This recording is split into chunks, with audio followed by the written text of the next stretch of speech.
Welcome back to Sunshine Rounds. My name is Sunshine. Let's get into the messages for the 1010 portal since we are here. And I like to lean into it. I don't like to go abruptly. I like to be prepared for the planetary shifts. So let's see what's going on in the energy. Welcome back, everyone. Thank you for being here. Thank you for returning, sharing the sacred space with me. I do appreciate it.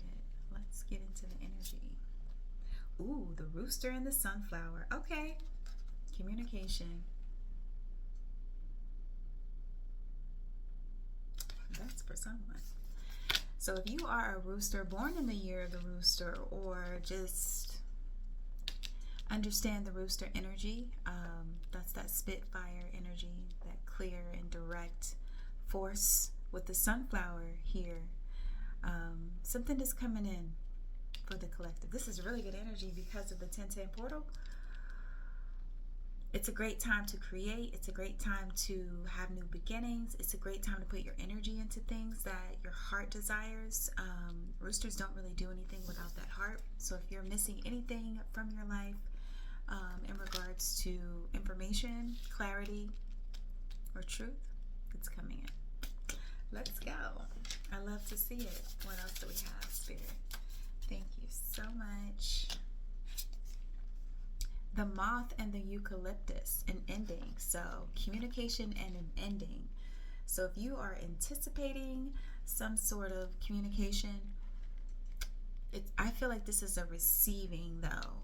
Not necessarily closing a door or endings in general, but the receiving of something, finally receiving communication or finally receiving some level of growth or new beginnings. Moth energy is also about transformation, death and rebirth. That's also the 13. So yeah, there's an energy around you that is going to present itself with an opportunity for you to close a door, get some level of truth or clarity, or get some sort of positive insight on something that you might have been waiting for all year, or 10 years, 10 months, 10 days, something to do with the 10. And it's coming in now to help you move the energy forward or go in a new direction or push the energy forward. Let's find out what else we have. I'm using the Woodland Wardens Oracle deck. Let's see what else we have. The snake and the fern, starting over. Love it. This is really good for this time of year as well. The month of October, the fall season, the season when leaves start to fall or things start to fall away to make room for something new. Someone's making room for something new. This is really good because you get this opportunity to start over.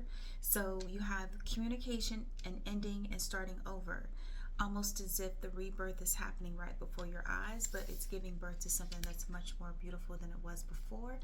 But it could be something that is definitive in terms of the way it's communicated. It's not communicated in a gray area. It's very black and white. Black and white, written down, written in stone. I don't know what that means. It's solid. Okay. Thank you. So let's find out what the Urban Crow Oracle deck has for us. I'm using a lot of animals. I was just guided.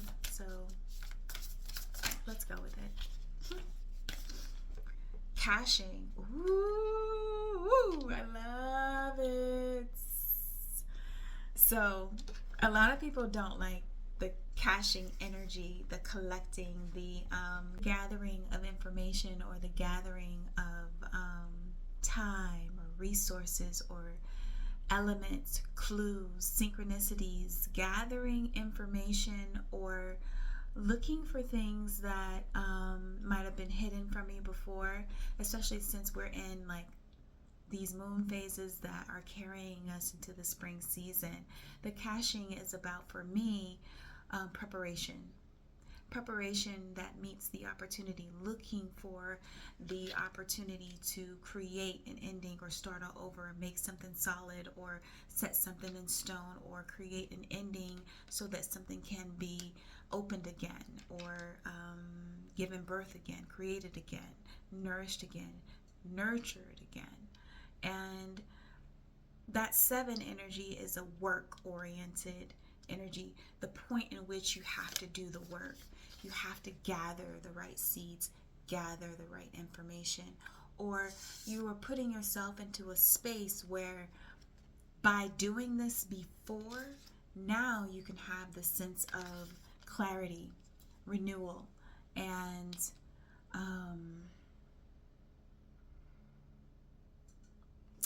I just heard the door opening, but what I heard was the door of the church is now open.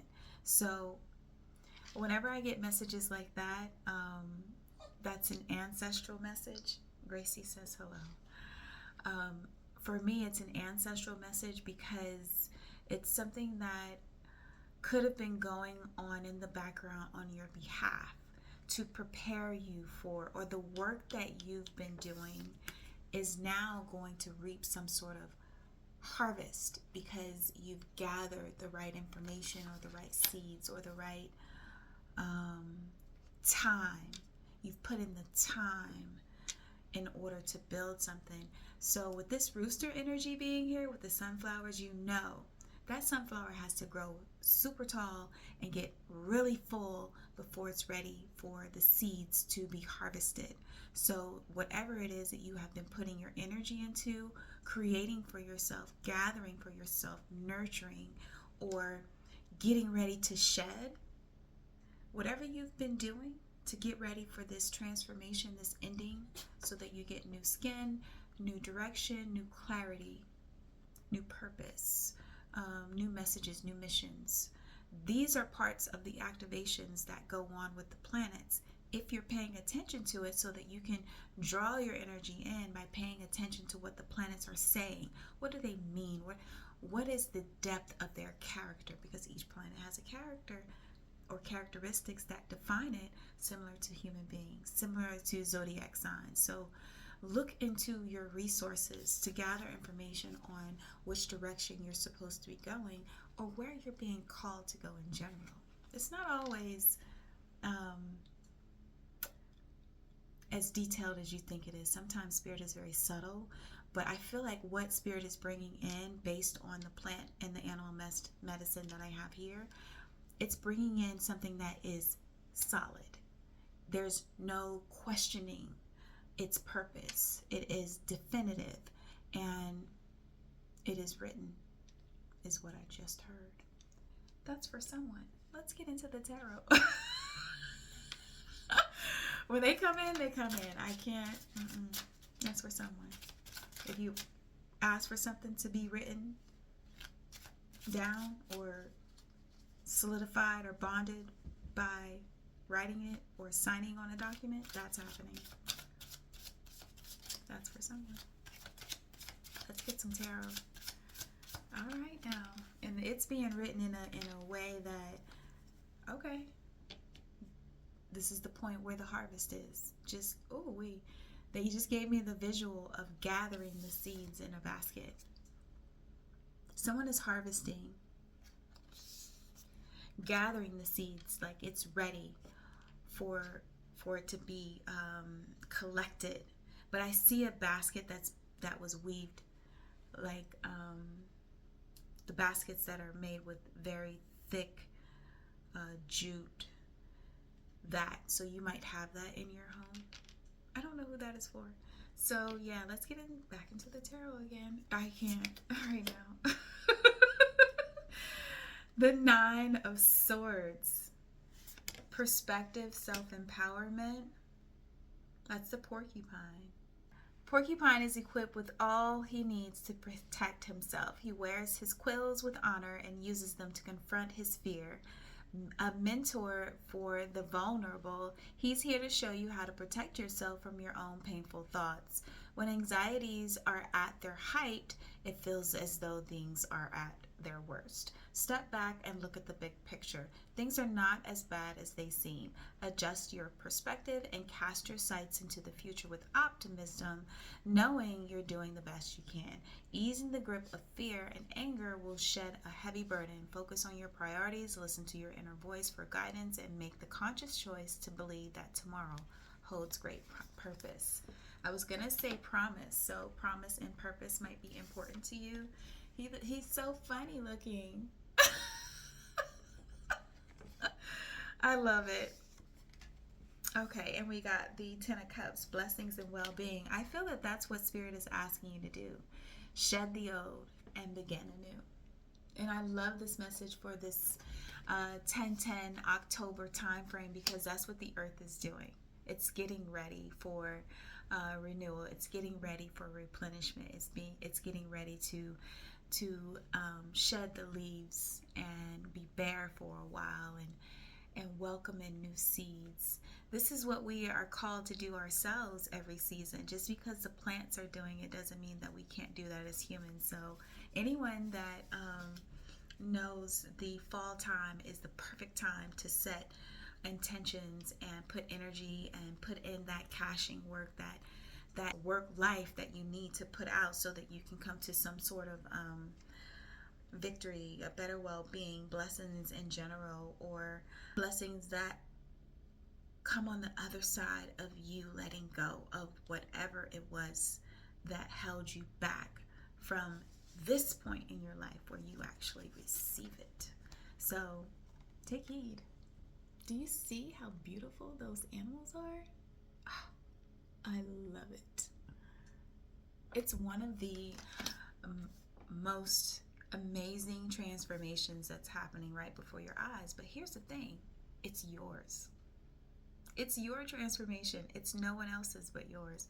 And that's the beauty of being unique. That's the beauty of being one of one. That is the beauty of the death and the rebirth, because the spirit needs to be replenished as well. Not just our physical bodies, but our mental bodies, our psychological spaces, our mindsets need a reset. If you cannot step away from the programming, then that might be something that you need to invest in so that you can get more grounded in what you're doing, or who you are, where you're going, or what you're gestating. I feel like the time of hermiting or taking a break or snoozing or hibernating has brought about an opportunity for someone in my collective, in this collective, that this creative space that we're sharing, to have an opportunity to allow things to fall away. But that's taken a lot of time for them to invest in themselves and come to the point that, like I just heard it, all things come in time. So if this has resonated for you, hit the like button for your girl. I do appreciate it. I will be back. Grace says hello with another message. Come on.